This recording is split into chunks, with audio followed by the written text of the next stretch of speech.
Welcome back to the channel. I'm Ray Ray with Restless Hill Cemetery, and I hope you guys had a great holiday and New Year's season.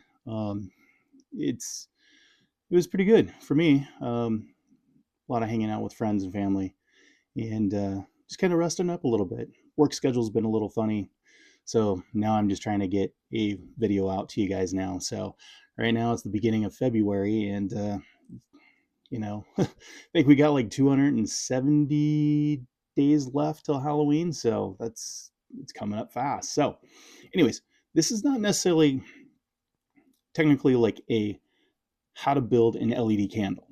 There's plenty of videos out there on showing you how to do this. I would suggest checking out like Van Oak's props. He's got 2 or 3 videos on making different styles of candles, LED candles, and using some different LEDs with it or setups. So I highly recommend checking his out. There's a few other people out there as well that have done LED candles, and they're real simple to make. So what this is more of a hack. This is how to have it, set up, sit well in your yard without falling over. And so I ended up coming up with an idea that basically you make like a little spike, and it just sits in the ground on top of this. So whether it's a single candle or a batch of them, it just sits in place. So I'll show you how to make that, and plus a couple other ideas I've been bouncing around as well. And to kind of give you an idea,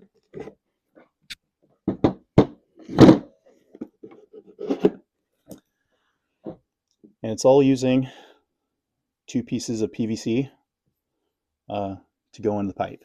So let's go check out the hacks. Okay, to make the spike, we're going to use about a 4-inch piece of 1/2-inch Schedule 40 PVC. This line right here is about 1.5 inches roughly, so this is going to give us our length for the spike. This section is pretty easy to make in general. You really need a heat gun to do that, and it goes a little bit faster if you have a bench vise. You can also use a quick grip clamp such as these, but you have to have one that's pretty fluid, so that way the PVC wants to cool down pretty quick, and if you don't get it quite, you're gonna have to do it more than once to get it pretty flat. This will give you a decent compression once you squeeze it after it's been heated up. So we'll heat it up, and then I'll show you how we squeeze it.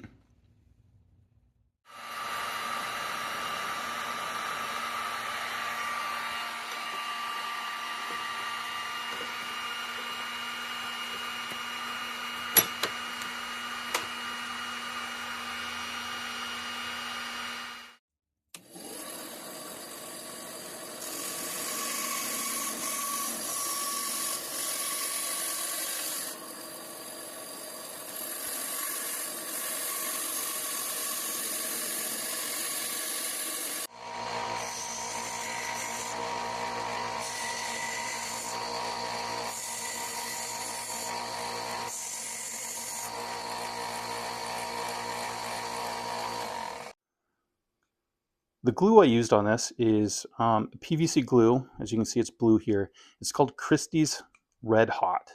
You don't need to use any primers or like purple primer or anything like that. It just basically, it's supposed to work in wet and dry applications. And so basically swab it in there, put it in, give it a turn, and it bonds very quickly. So you might make a mess out of it, but otherwise, for this simple, quick, works great. You can probably do hot glue, but I don't think it's going to hold very well. But anyways, that's that part. Okay, hack number 2. This might be a little bit easier to make, and pretty straightforward in general. So the example is a 7-inch piece of PVC for a 7-inch candle. Whatever your length is, you might have to adjust this piece. So this piece is roughly about 7.5, 8 inches long. Piece of aluminum. You can also do steel. It's 1/2 inch wide. So basically, you're going to do, you're going to cut a point on this end, or whatever end you want to go with, and it's going to be about 4.5 inches. It's going to be your spike length. And then on the back side, you want about 3 to 3.5 inches. These numbers are going to be kind of vary. So altogether, this number in the center is, roughly what this length is, about 7.5 to 8 inches. So we'll go get this cut. You're also going to drill out these 2 holes, and then basically it's going to go onto the back of your candle, about like so. So then basically you should be able to shove it right down to the ground. You could probably go a little lower, smaller spike if you want, about 3 inches. Anyways, let's go get this one modified. My piece modified. Did the taper at a spike on the end there. I used my bandsaw on it. You could use a bandsaw if you have it. You can use a hacksaw. Be pretty common. Probably a Dremel, you can do that too. Dremel, you'd have to get the right cutting blade for it. That would work well for aluminum. And then the holes I drilled out slightly above 1/8 of an inch. And then on the PVC, I did slightly below 1/8 of an inch. And then I'm using 3/4 inch screws. That's going to give a nice bite through it, and it should not interfere with any wires that you've got going through when you go through the back. If you wanted to, you could also probably ground off the tips a little bit, so that way it doesn't, have too much of a sharp point, because, being pre-drilled, it's not going to need the tip, very pointy in general. It's just going to grab as soon as you start putting it in. Anyways, let's get this assembled really quick.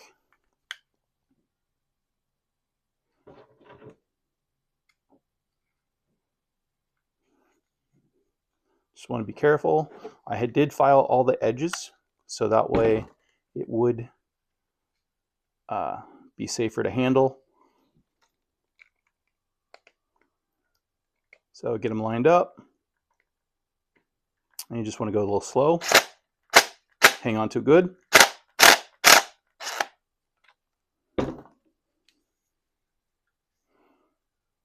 Line up your next hole.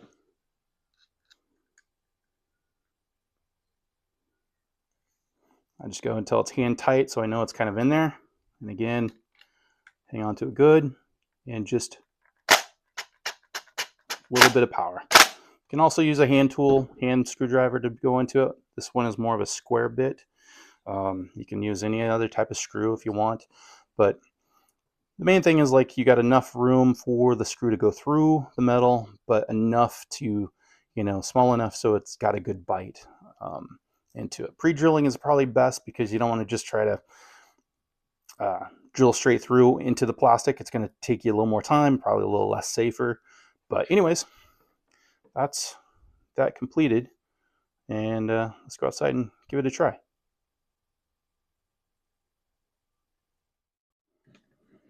Okay, on to hack number 3.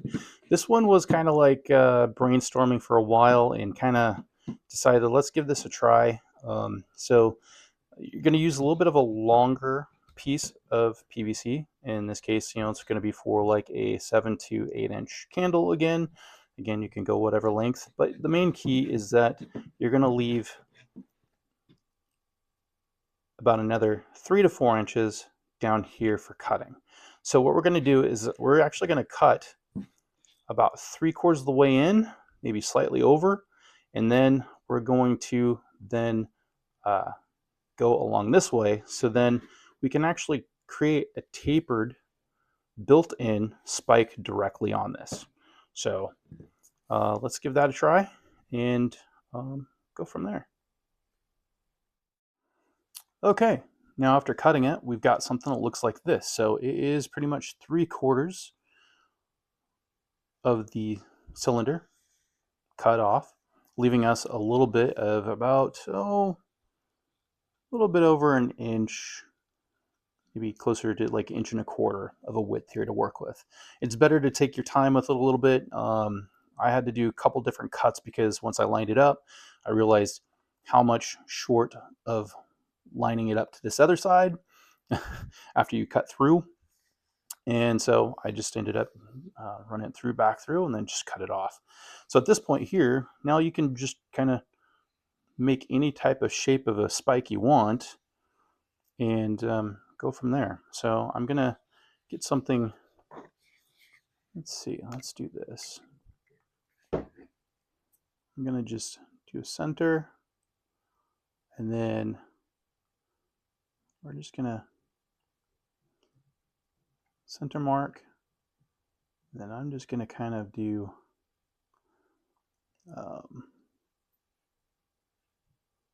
just a basic taper. Sorry, I'm trying to look through my phone at the same time and trying to do this, so I do apologize for looking a little inconsistent. Oops. And then just line it up. You can kind of round it off like that, kind of smooth it out a little bit, but it gives us something to work with. I would, again, if you're going to do this route, if it looks like, you know, something you want to go, I would not do anything with the top yet. Wait until you get your orientation done, so then that way you can figure out which way you want to make your lean, you know, with the decoration of how you want the melt effect to look. And then, you know, this didn't take very long, probably cut it out like in a minute, probably less than a minute or so, like that. So it just if you do a few of these, that might be an easier way than having to go and cut steel and drill through those and cut those, you know, to point and all that stuff. But it's another option. So let's go get this cut, and then we'll go check it out. Okay, now we got the spike cut down, looking something like that. I just gave it a little bit of a sanding with a sanding block really quick, just kind of take down some of the extra little shavings on it. Probably the next time I do this, I'd make it a little bit wider, because it does have a little bit of flex. So if you do have hard ground where you're at, it might break if you go too hard with it, trying to force it. You know, I might have to do, you know, stab it with a piece of rebar or something like that, just kind of get the hole started and then drive it down. So we'll go check this out and see how it goes. But that's idea number 3. Okay, let's set the scene. We're going to try the PVC spike first.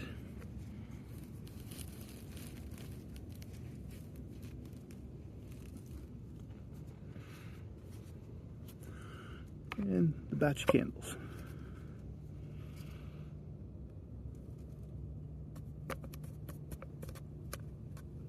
It's on there, stands out, pushing it kind of fairly hard and quick, still stable.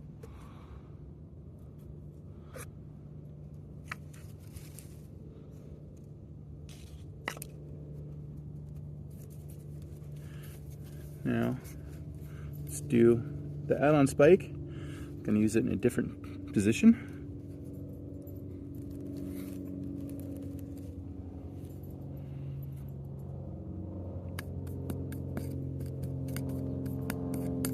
Looks pretty good there. Pretty solid. Pull this out. Now, the built-in spike. So let's go over here.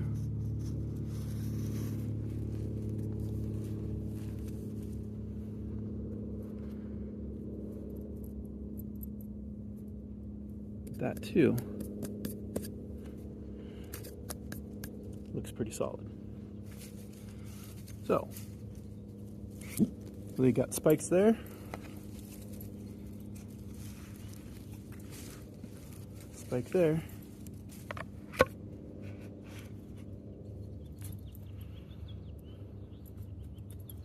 They all look pretty good to me. Okay, let's take a look at these again really quick. So the first hack was using the PVC reducer and 1/2 inch PVC, making a spike out of that. And I wanted to also let you know is that I also put I drilled a little hole in here so it drains out. So if you have a lot of rain during your Halloween season, you don't want this filling up. It probably, any excess water buildup would kind of maybe flush out on its own around this in the tube. But as an extra, I just kind of felt like, if you got the electronics in there, adding a little bit of a hole down here at the bottom is probably going to help drain it even faster. So next we had our homemade spike, out of, again, my piece was aluminum. You could do steel probably. Steel would probably be a little more rigid than aluminum, depending on your ground hardness again. But it was easy to use. Again, you can cut it out with a hacksaw, or in my case, a bandsaw. I would not use a jigsaw.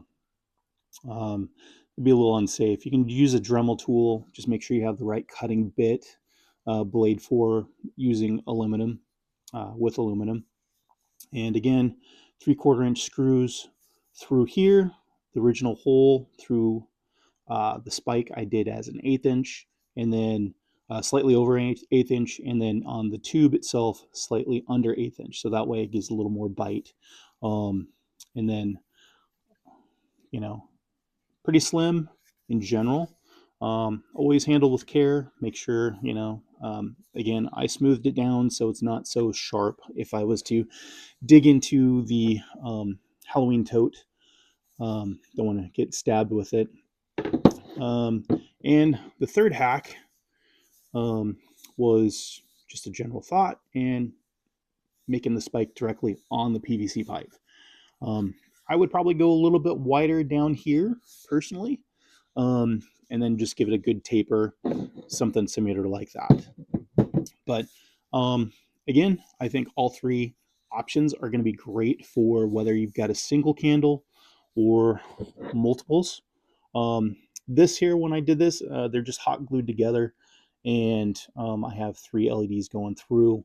So when you're pushing down on these into the ground, be careful, especially on this. You don't want to end up, ripping it apart and like pushing down too hard.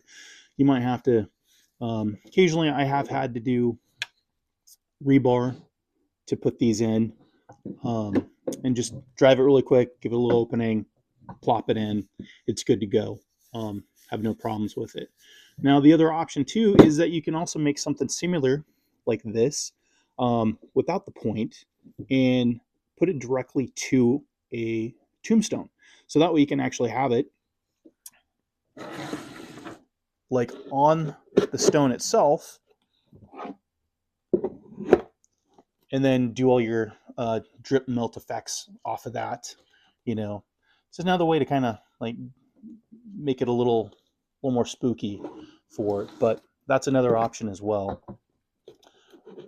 I hope this helps you to, think outside the box again. That's what I like doing, is thinking outside the box and modifying things that, I haven't seen before. So I hope these are helpful little hacks for you on your adventure on making a LED candle. If you've never made one before, you should. It took me a long time before I decided to make one. I don't know why, but just probably got to the point where I wanted to add something different. So, but anyways, again, thanks for stopping by my channel. Please like, subscribe, put some comments down below. Let me know what you think. If you have any ideas yourself. I also have an email set up, restlesshillcemetery@gmail.com. I'll put that down in the description down below, as well as a list of some of my other videos I've done, so you can check those out as well. So I hope you enjoyed this episode, and I have a couple more planned out soon. I'm not too sure exactly the timeline, but hopefully I can get them going in the next couple weeks or so. So anyways, season screamings.